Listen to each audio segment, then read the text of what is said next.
On continue ce Lex Inside. On va parler transparence des rémunérations avec mon invité Julia Gori, associée chez Simmons Simmons. Julia Gori, bonjour. Bonjour Arnaud. La transparence des rémunérations reste un défi majeur. En France, l'écart de salaire reste de 24% selon une étude de l'INSEE en faveur des hommes. Nous allons voir ensemble comment l'Union européenne entend résoudre cette question avec sa directive européenne. Mais avant toute chose, quels sont les principaux objectifs de la directive européenne sur la transparence des rémunérations? Alors vous l'avez dit Arnaud, l'objectif est exactement l'égalité des rémunérations entre les femmes et les hommes. Il faut bien penser qu'on est au sein de l'Union européenne, il y a 27 États membres et à ce jour, ils ont des législations assez disparates en la matière. Et donc par exemple la France a déjà fait des avancées. D'autres pays n'ont rien mis en place pour l'instant. Donc l'objectif, c'est de contraindre les États à se saisir du sujet. Comment ils vont le faire, on le verra au moment de la transposition, puisqu'elle doit intervenir avant 2026, donc on a un petit peu le temps. Bien sûr. C'est vraiment d'axer sur la transparence et d'atteindre, on l'espère, des chiffres meilleurs que celui que vous venez d'annoncer. Alors maintenant qu'on a vu une vue d'ensemble des objectifs de la directive, concrètement, comment cette directive compte réduire les écarts de salaire entre les hommes et les femmes?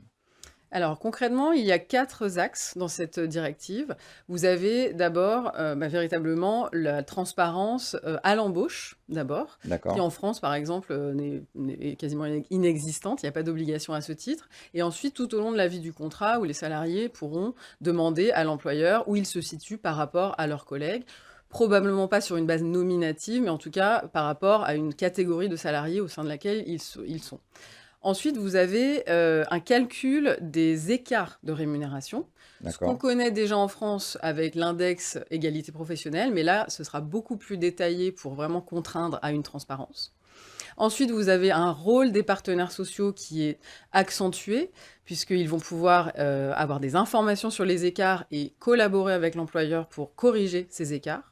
Et enfin, même si en France on est plutôt bon sur ce 4e axe, ça va être les voies de D'accord. recours et l'indemnisation des victimes de discrimination. Alors ces mesures semblent prometteuses. On va essayer de voir, d'avancer un peu, examiner cette directive de plus près. Quelles sont les nouvelles obligations que cette directive impose aux employeurs en termes de transparence des rémunérations?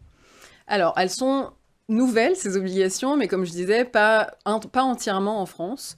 Ce que ça va contraindre les employeurs à faire, si on regarde la France, hein, le pays qui nous intéresse, ça va les obliger à plus de granularité dans le calcul des écarts, D'accord. puisqu'on a une nouvelle notion, mais on pourra y revenir sur le travail de valeur égale. Donc, il va y avoir toute une discussion sur comment on définit un travail de valeur égale. Et vous avez aussi une redéfinition des éléments de rémunération qui va nécessiter que l'employeur s'accroche moins à des mécanismes discrétionnaires et donne plus et à des politiques de rémunération qui sont parfois un petit peu obscures et D'accord. vont devoir donner concrètement éléments de rémunération par élément de rémunération les différences si elles existent et les corriger si elles sont avérées. Alors vous avez évoqué cette nouvelle notion de travail de valeur égale ou travail de même valeur. Qu'est-ce que ça veut dire concrètement? Alors, c'est pas encore extrêmement clair. On a différentes sources qui nous donnent des indices. Donc, si on regarde la directive de manière très factuelle, elle nous dit c'est une comparaison sur les fonctions, mais pas uniquement. C'est aussi D'accord. les compétences, les responsabilités et aussi presque les efforts déployés par les salariés et leur apport à l'entreprise. Et D'accord. l'objectif, d'après tout ce qu'on peut lire, c'est de valoriser aussi des compétences qui sont parfois plus associées aux salariés féminines, des éléments qu'on D'accord. considère un peu subjectifs parfois, mais qui ont une réelle valeur dans l'entreprise. Bien Donc, sûr. la directive nous dit ça. Ensuite, vous avez la jurisprudence européenne qui nous donnait quelques éléments déjà. Et en D'accord. France, bien sûr, le Code du travail qui, lui, dit déjà à travail égal, salaire égal. Et la Cour de cassation qui nous donnait déjà des éléments, évidemment les compétences, la classification, la formation. Mais là, moi, D'accord. je suis pas persuadée que la formation reste une bonne excuse pour justifier des écarts de rémunération, puisque plus on s'éloigne de la sortie des études, moins finalement le parcours universitaire compte. Bien sûr. Donc ça va vraiment mener à une réflexion sur cette notion de travail égal et on a ces critères que je viens d'énoncer pour commencer la réflexion. Alors, il y a un autre concept qui est important aussi dans la directive, qui élargit cette fois la définition de rémunération. Concrètement, qu'est-ce que ça apporte? En fait, ça vise à empêcher les employeurs d'afficher un salaire de base, par exemple, égal, et en fait de contourner l'égalité en D'accord, rémunérant mieux par le biais de bonus, par le biais d'actions gratuites qui seraient attribuées à certains salariés. Donc maintenant, la directive nous dit la rémunération, c'est l'ensemble des éléments de rémunération. Donc ça va être les avantages en nature, les instruments financiers, le d'accord. bonus, évidemment, les commissions. Donc tout ça va devoir être agrégé pour comparer avec des éléments équivalents. Alors ça existe déjà en France, hein, parce que quand vous calculez votre index de l'égalité professionnelle, vous devez évidemment prendre en compte Bien tout ça. sûr. Mais c'est là qu'on revient au fait que les 27 États membres ne sont pas tous équipés de la même manière. Alors, on va revenir maintenant sur l'application de ces mesures au sein des entreprises. Quel défi ça pourrait représenter pour les entreprises de mettre en œuvre ces directives? Alors, le défi, je pense qu'il est double.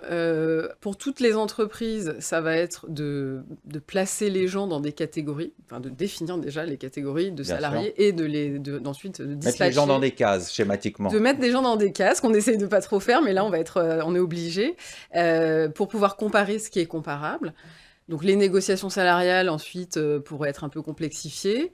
Vous avez aussi ce deuxième défi que j'avais en tête, qui est plutôt pour les groupes internationaux, qui est de se dire, voilà, je me retrouve avec une directive qui s'applique dans 27 États membres, mais le coût de la vie n'est pas le même. Bien Je sûr. ne paye pas à ce jour les personnes de la même manière, mais je vais devoir quand même appliquer des catégories de salariés de manière globale parce que les entreprises vont pas pouvoir avoir une classification par pays. Donc il y a une sorte d'harmonisation à mener et c'est pour ça que ce que je constate, c'est que les groupes internationaux en particulier se sont déjà saisis du sujet, même D'accord. s'ils ont encore D'accord.